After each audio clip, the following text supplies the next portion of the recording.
Hola Samus, do Metroid Prime. Hola Morgan Freeman, do Half-Life. Eu vou jogar un dado, se cae de 1 a 5 eu vou curar a súa leucemia. Ese cair no número 6? Members of the Congress, it is my great privilege, and I deem it a high honor and a personal pleasure, to present to you His Excellency José Sarney, President of the Federal Republic of Brazil.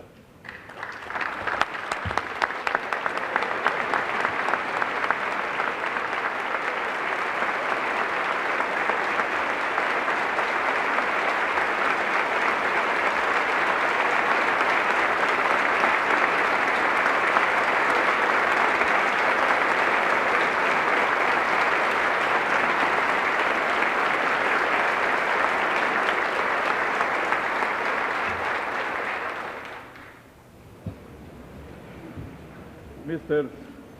Speaker, Mr. Vice President, members of Congress, será difícil a qualquer político de qualquer lugar do mundo recebido nesta casa resistir à emoção. Será difícil esquecer as luzes da história que iluminam a tradição deste Congresso, que viajou da Filadélfia do século XVIII e se mantém com uma única porta de entrada e de saída, a vontade do povo através de eleições livres.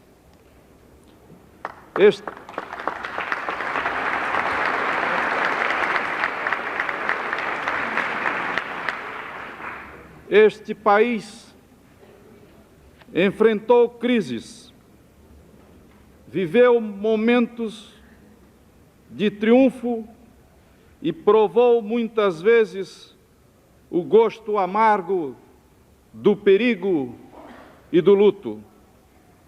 Viveu dias em que soaram as trombetas de todas as alegrias e momentos em que sangraram lágrimas de todas as tristezas.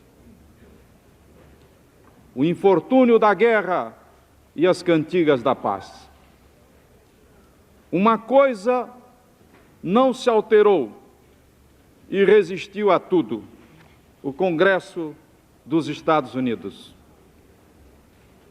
É preciso recordar o que dizia Brogan. Quando a Constituição foi elaborada, ainda existia a monarquia francesa, um imperador romano, a República Veneziana e uma República Alemã, uma autocracia em São Petersburgo, um califa em Constantinopla, um imperador investido no mandato celestial em Pequim e um shogun no então débil e desconhecido Japão. Tudo mudou. Todos mudaram, mas os poderes nos Estados Unidos, desde os tempos de George Washington na presidência, mudaram menos que as formas de poder real ainda há pouco tempo existente no Tibete. Todos os poderes legislativos aqui outorgados serão investidos no Congresso dos Estados Unidos, que se constituirá de um Senado e de uma Câmara de Representantes. Com essas palavras lacônicas, os fundadores definiram a estrutura das casas legislativas que aqui funcionam. O mundo inteiro foi seduzido pelo vosso exemplo.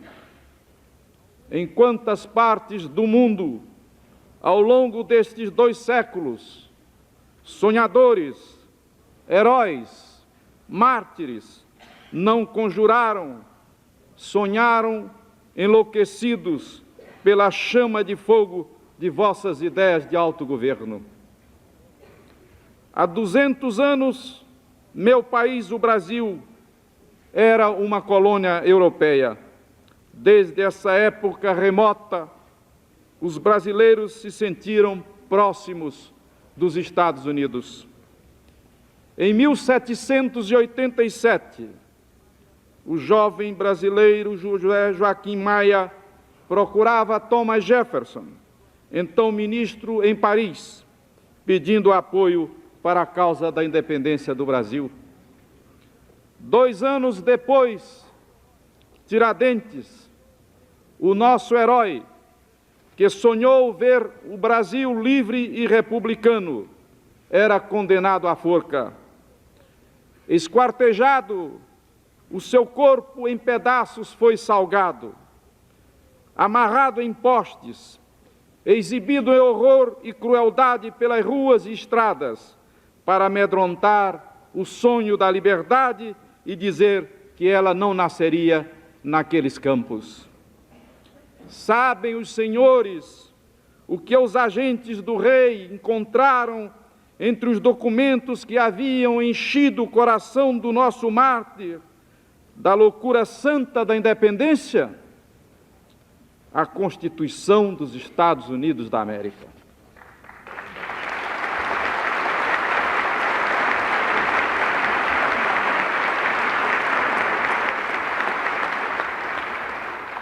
Sou antigo parlamentar, deputado e senador durante 29 anos. O parlamento é minha casa de formação política. Rendo minha homenagem ao Congresso dos Estados Unidos, sabendo o que ele representa. Sou grato à gentileza desta sessão conjunta do Senado e da Câmara. Não poderia vir a este país sem esta oportunidade, um momento de renovar a fé na democracia neste plenário. Sei que esta calorosa acolhida é uma demonstração de amizade ao Brasil.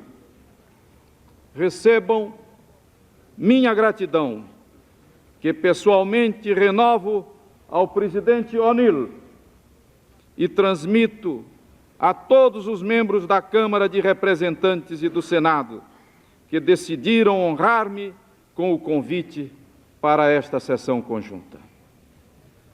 O Parlamento é uma escola de vida pública. Ele é maior do que a soma de todos os congressistas. A instituição é a soberania do povo. Aqui se aprende a ouvir mais do que falar, a ouvir todas as vozes, de todos os grupos sociais, de todas as emoções, de todas as injustiças. Aqui se questionam todas as decisões e aqui se formam os verdadeiros sentimentos do democrata, que podem ser resumidos num exemplo também vosso. Benjamin Franklin, o velho Franklin, sem condições de assinar a Constituição, ao quebrado, aos seus 81 anos, pede a James Wilson que leia as palavras que escrevera para aquele instante. Quais eram elas? Quanto mais envelheço, tanto mais me é dado duvidar do meu julgamento e ter mais respeito pelo julgamento dos outros. Este é o verdadeiro sentimento do democrata. Respeitar a opinião dos outros. A democracia sobreviveu porque não vive de dogmas, de verdades absolutas, de inquisições de fé. Ela vive do poder criativo da liberdade de opinião, de iniciativa, de ter, de trabalhar, de informar, de crer, de descrer, de amar e de sonhar. Só quem sabe o verdadeiro valor da liberdade é quem a perdeu. E como é difícil recuperá-la. O Brasil é um país de conciliação e diálogo que pratica a paz. O verdadeiro nome da paz é a democracia, porque democracia é entendimento, é a capacidade de encontrar soluções fora das soluções de força. Por isso, não há exemplo de que porque as democracias não se guerreiam. Estou aqui, nos Estados Unidos, atendendo a convite do presidente Ronald Reagan, que com tenacidade e liderança governa este país no momento em que a situação mundial é de grandes apreensões. A nação de agricultores do século XVIII transformou-se na nação mais industrializada do mundo. O país que queria a todo preço evitar envolvimentos estrangeiros converteu-se numa potência global com responsabilidades planetárias. Na Segunda Guerra Mundial, lutamos como aliados contra o nazifascismo.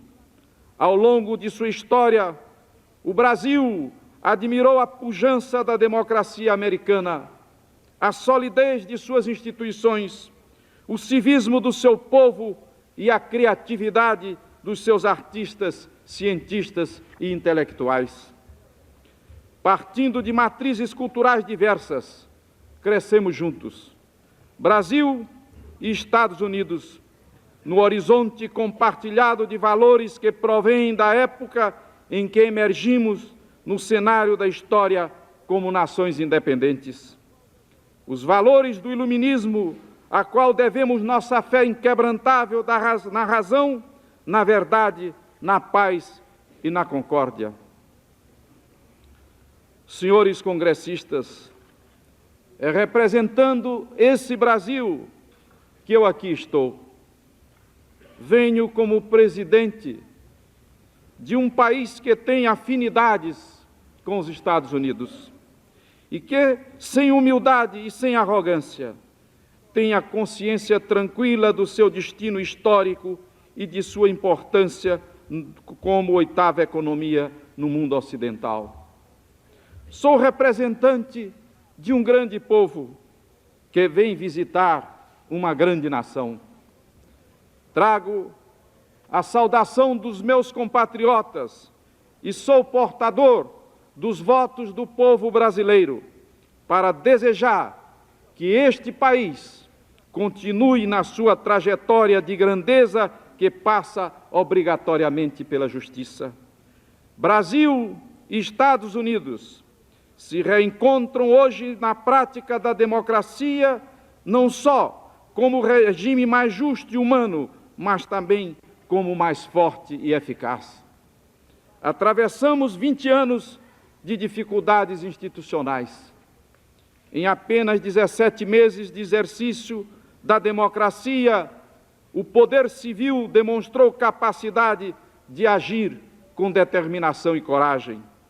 Ousou acabar com a indexação, a mentalidade especulativa de toda uma geração. Cortou a hiperinflação de mais de 200% para menos de 1% ao mês. Fez o país voltar a crescer a taxas de 8%.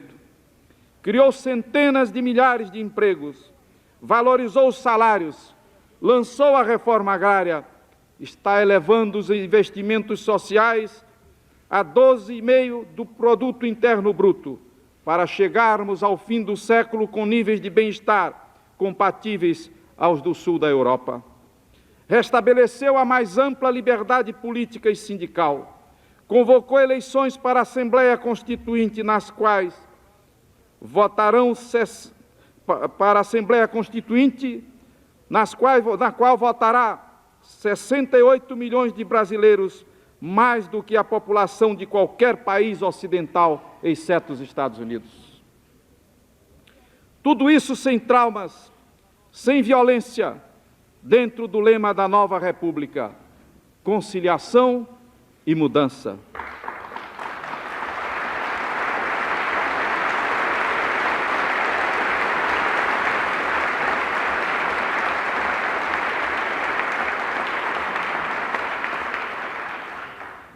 Essa mesma atitude construtiva inspira nossa ação internacional. Cada uma das dimensões do Brasil novo, a política, a econômica, a social, deve encontrar no cenário internacional uma contrapartida que a reforce e favoreça. O que visamos é a paz e a estabilidade na ordem política, o crescimento e a expansão na economia, o fim da fome, da doença, da ignorância, da miséria. Desejamos ocupar o espaço que nos cabe no cenário internacional. Não viemos aqui, porém, para acusar ou cobrar de outros o que não fazemos nós mesmos. Queremos, ao contrário, que nos julguem por nossas ações, pelo que estamos fazendo para atingir um desses objetivos. Nossa relação de amizade e cooperação com 10 vizinhos ao longo de 17 mil quilômetros de fronteiras é a contribuição para um mundo tecido pela arte da negociação. Superando um passado de rivalidade ou indiferença, estamos edificando com a Argentina um projeto histórico de integração e desenvolvimento ao qual se juntou o Uruguai. Rompendo com uma visão estreita e deformada da soberania, aderimos às convenções internacionais sobre direitos humanos e contra a tortura.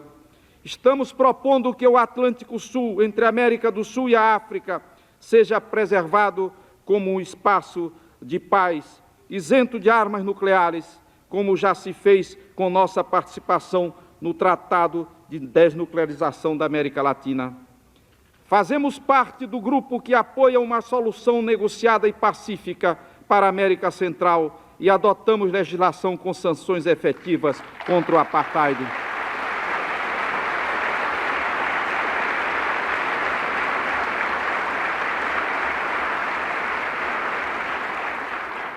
Somos uma nação mestiça e a segunda nação do mundo de cor preta, depois da Nigéria. Praticamos uma democracia racial exemplar. Estamos irmanados na tarefa de reconstruir o futuro. Deparamos-nos, entretanto, com uma séria limitação.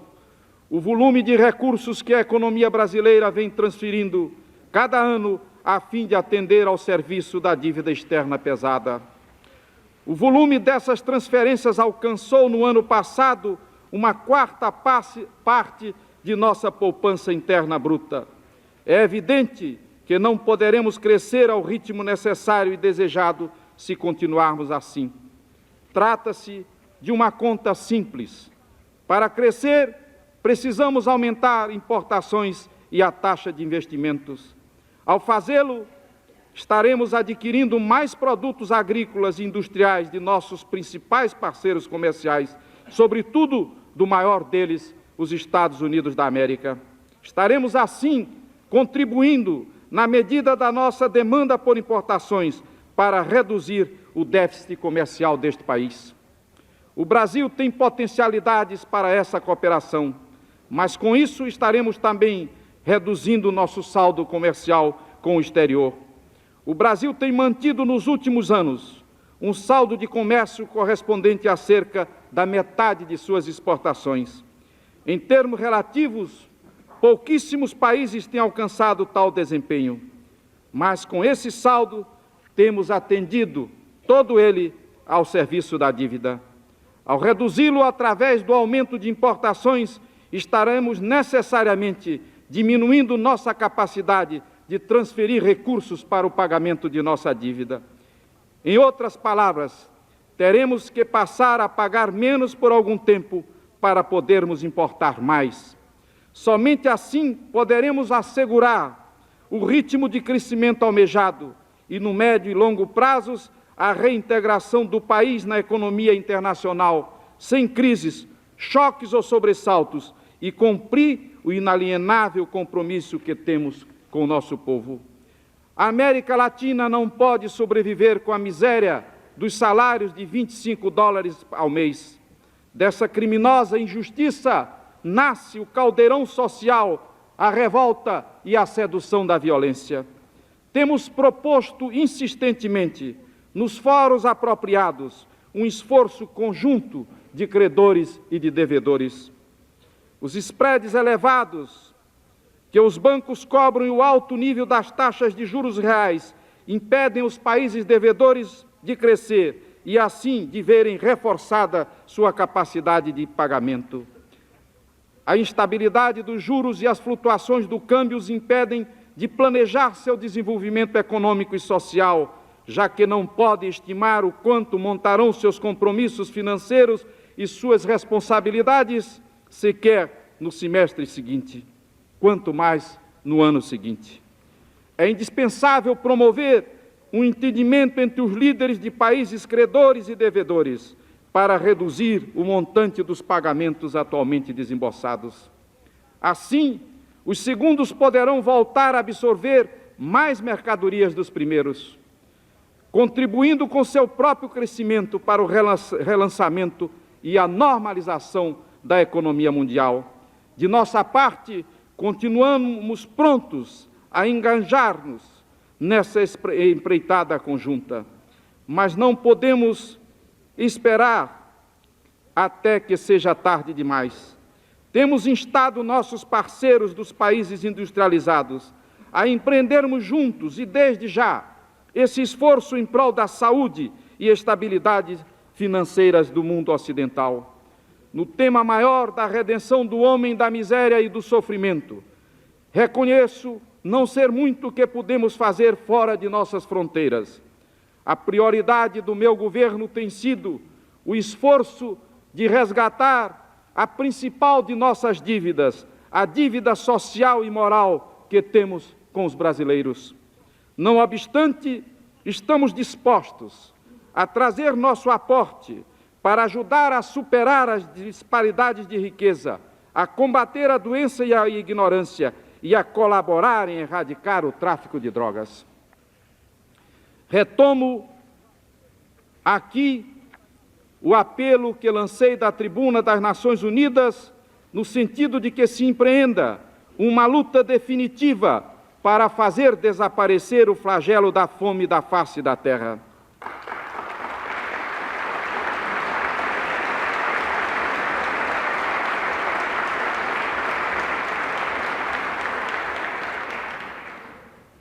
Senhores congressistas, em todas as dimensões da ordem mundial, o Brasil é um fator de estabilidade e de paz, de conciliação e de equilíbrio.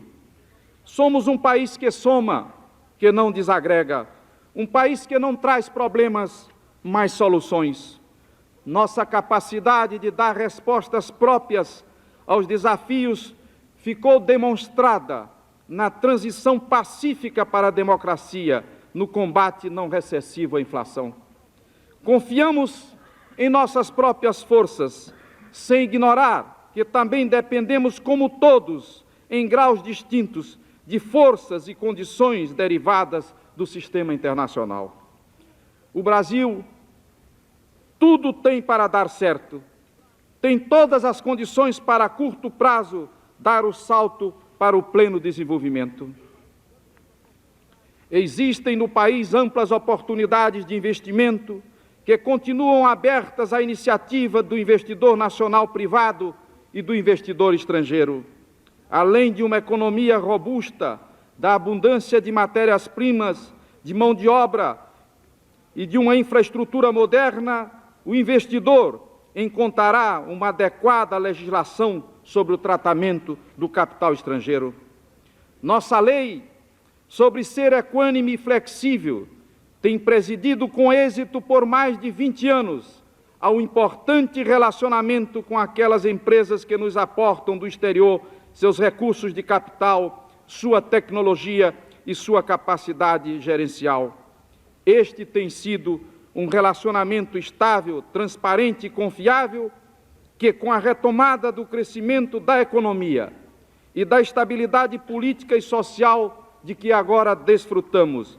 Voltará a atrair, estou seguro, fluxos crescentes de investimento para participar no desenvolvimento de nossa riqueza. O êxito brasileiro não deve ser visto como uma ameaça a ninguém. É, ao contrário, uma vitória para todos os que creem do valor positivo do trabalho para superar o atraso e o desenvolvimento. É uma vitória da democracia. O sucesso do Brasil será a consagração dos valores ocidentais de uma democracia pluralista e participativa, de uma sociedade livre e aberta, de uma economia de mercado criativa, onde a liberdade econômica da iniciativa privada constitui a garantia da liberdade política e o carro-chefe do desenvolvimento econômico.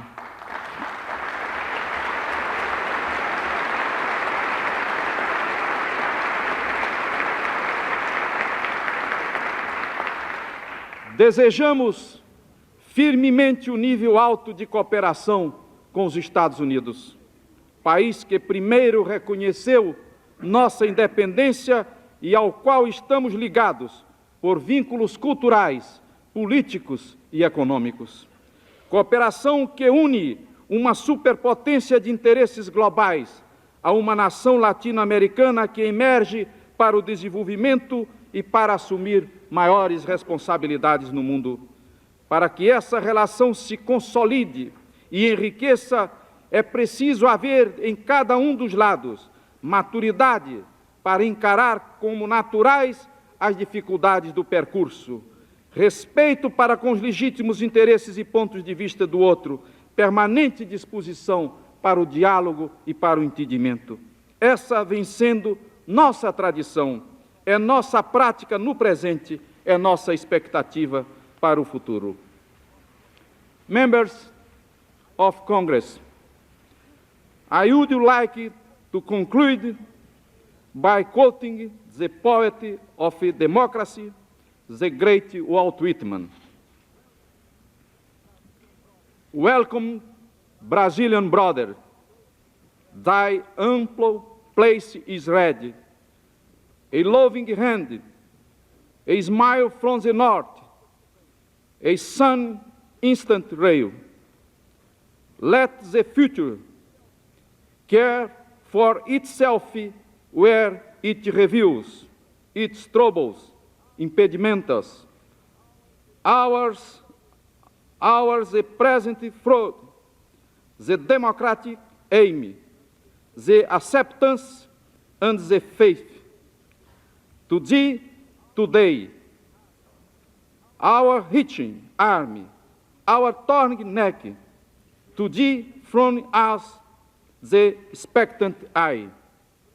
Thou cluster free, thou brilliant lustrous one, thou learning well, the true lesson of a nation light in the sky, more shining than the cross, more than the crown, the right to be superb humanity.